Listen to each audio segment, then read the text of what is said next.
Budget घोषणा 2025-26 के बाद आयोजित की जा रहे पोस्ट बजट वेबिनार में मैं आपका हार्दिक स्वागत करता हूं। यह वेबिनार अर्थव्यवस्था में निवेश, सुगम जीवन और सुगम यात्रा यानी investing in economy, ease of living and ease of travel, लोगों में निवेश यानी इन्वेस्टिंग इन पीपल और नवाचार में निवेश इन्वेस्टिंग इनोवेशन के विषय में आयोजित किया जा रहा है। इस वेबिनार का उद्देश्य सभी संबंधित हितधारकों स्टेक होल्डर्स को सरकार के दृष्टिकोण से अवगत कराना और उनके रचनात्मक विचार जानना है। इस वेबिनार में 29 मंत्रालय, 29 सत्र में लगभग 100 पैनलिस्ट और 25,000 से अधिक प्रतिभागी शामिल हैं।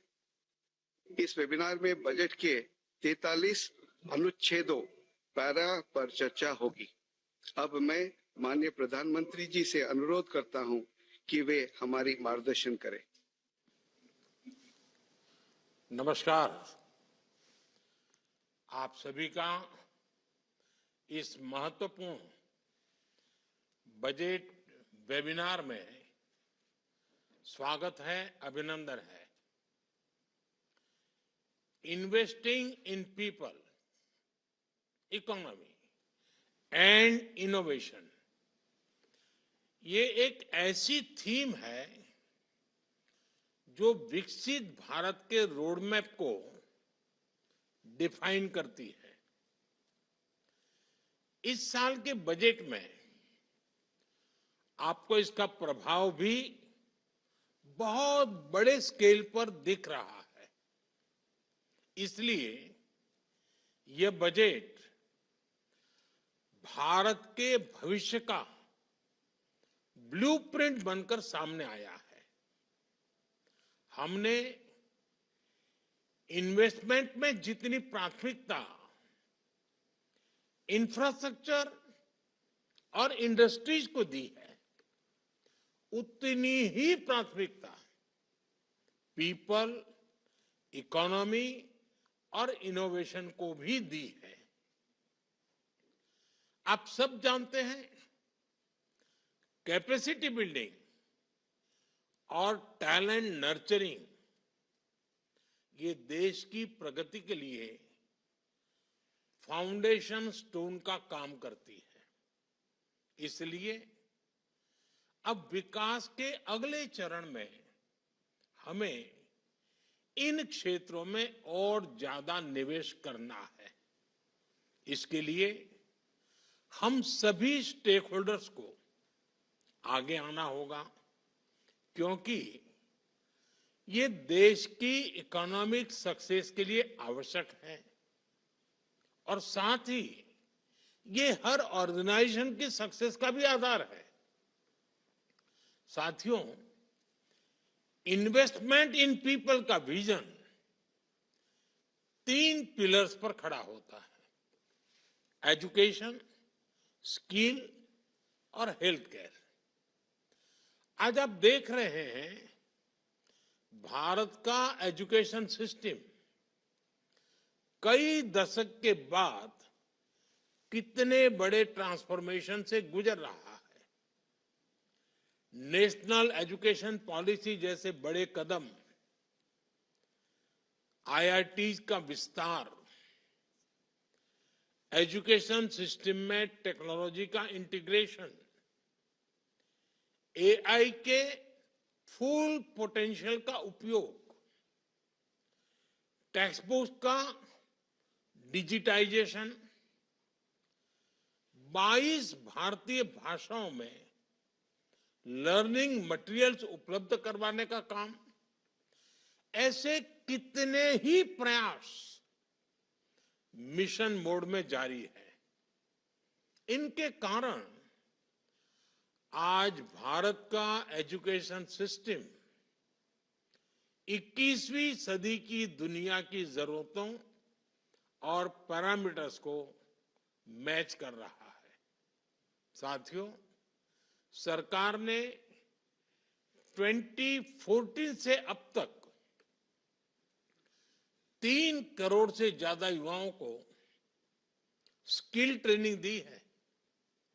हमने 1000 आईटीआई संस्थानों को अपग्रेड करने और 5 सेंटर ऑफ एक्सीलेंस बनाने का ऐलान किया है। हमारा लक्ष्य है कि युवाओं की ट्रेनिंग ऐसी होनी चाहिए कि वो हमारी इंडस्ट्री की जरूरतों पूरी कर सके। इसमें हम ग्लोबल एक्सपर्ट से मदद लेकर ये सुनिश्चित कर रहे हैं कि हमारे युवा वर्ल्ड लेवल पर compete कर सके। इन सब प्रयासों में हमारी इंडस्ट्री और एकेडेमिया की सबसे बड़ी भूमिका है। इंडस्ट्री और एजुकेशनल इंस्टीट्यूट्स एक दूसरे की जरूरतों को समझे और उन्हें पूरा करें। युवाओं को तेजी से बदलती दुनिया के साथ चलने का मौका मिले, उनको एक्सपोजर मिले, उन्हें प्रैक्टिकल लर्निंग के लिए प्लेटफॉर्म मिले। इसके लिए सभी स्टेक होल्डर्स को एक साथ आना होगा। हमने युवाओं को नए अवसर और प्रैक्टिकल स्किल्स देने के लिए पीएम इंटर्नशिप स्कीम शुरू की है। इस योजना में हर स्केल पर ज्यादा से ज्यादा उद्योगों की भागीदारी हो। हमें ये सुनिश्चित करना ही है। साथियों, हमने इस बजट में 10,000 अतिरिक्त मेडिकल सीटों की घोषणा की है। हम अगले 5 सालों में मेडिकल लाइन में 75,000 सीटें जोड़ने का टारगेट लेकर चल रहे हैं।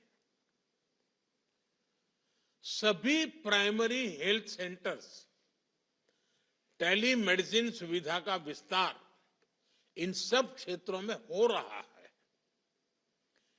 डे केयर कैंसर सेंटर और डिजिटल हेल्थ केयर इंफ्रास्ट्रक्चर के जरिए हम क्वालिटी हेल्थ केयर को लास्ट माइल तक पहुंचाना चाहते हैं।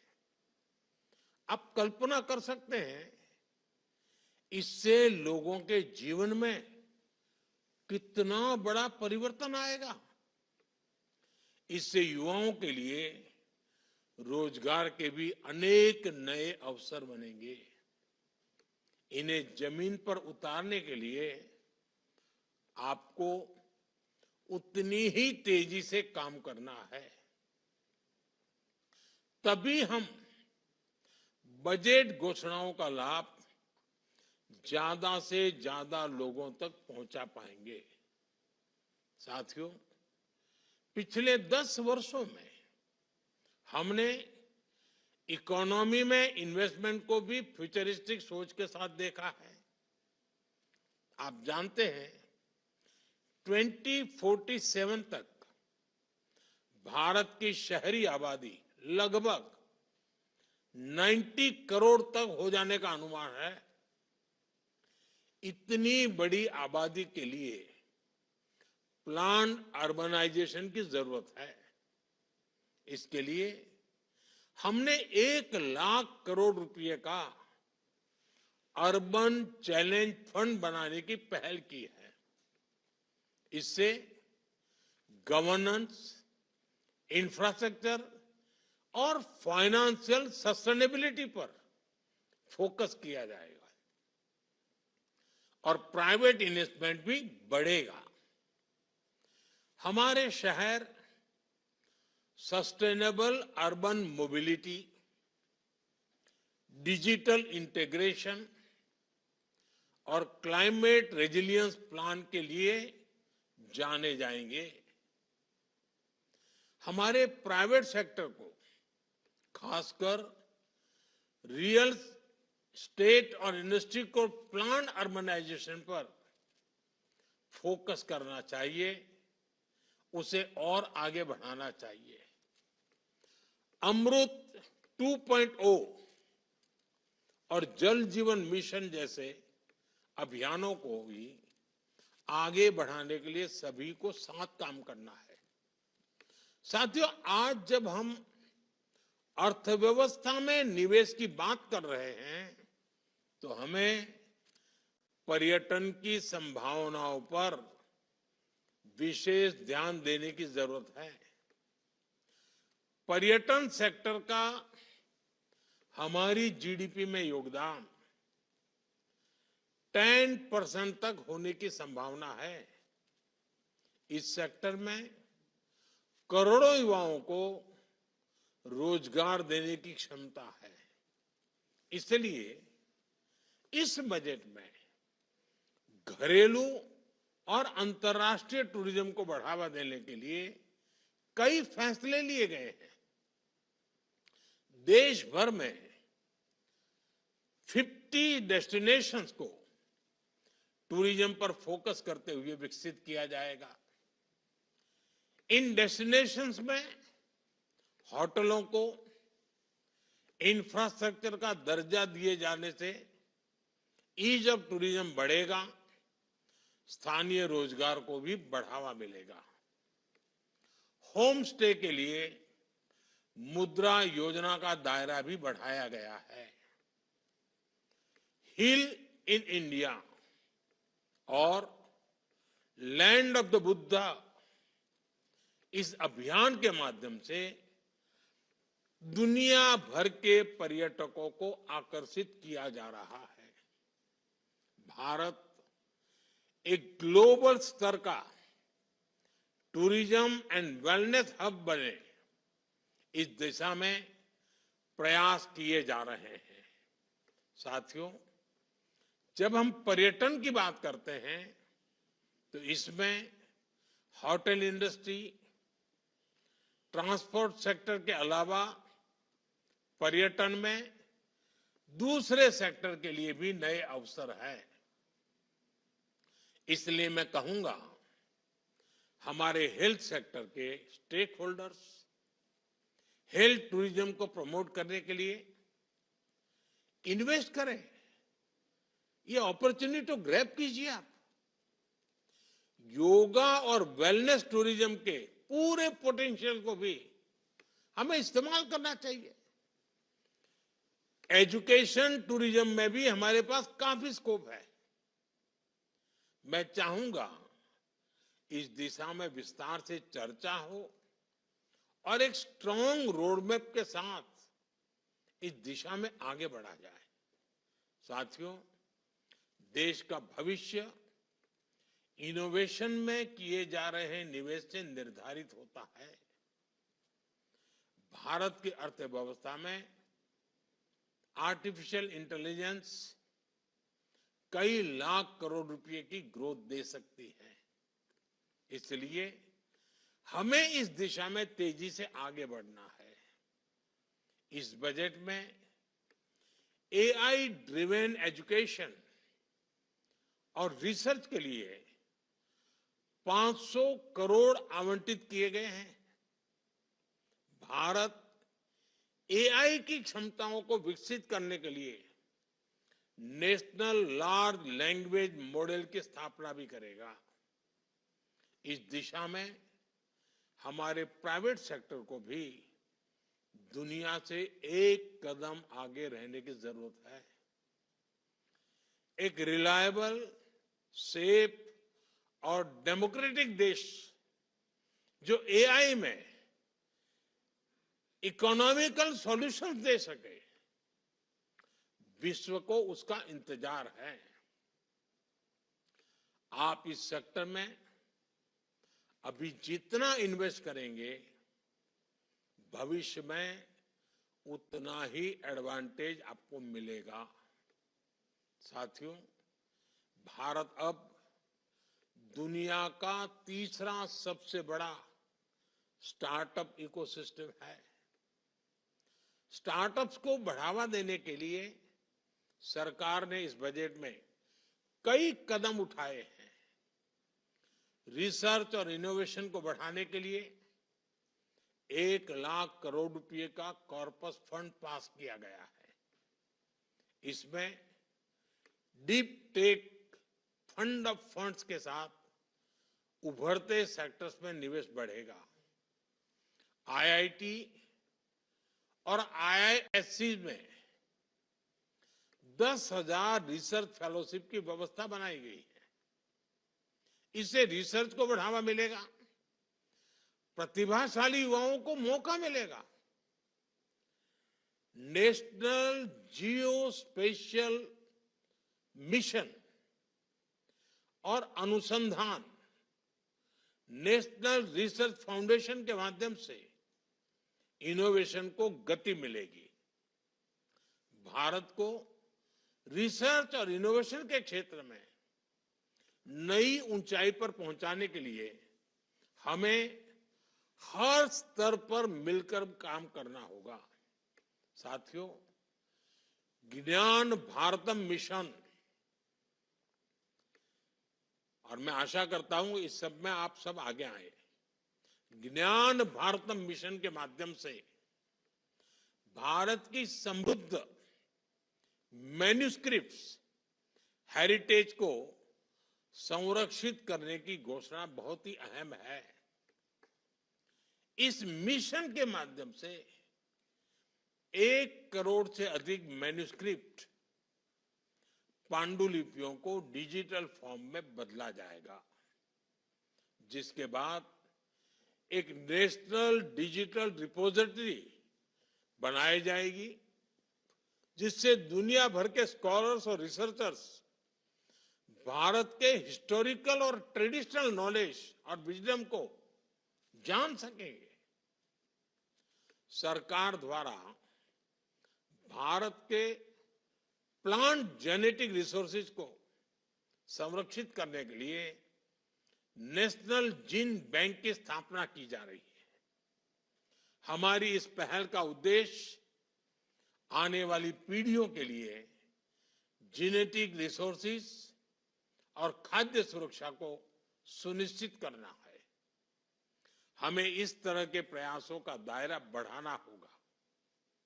हमारे अलग अलग इंस्टीट्यूट्स और सेक्टर्स को इन प्रयासों में भागीदार बनाना चाहिए।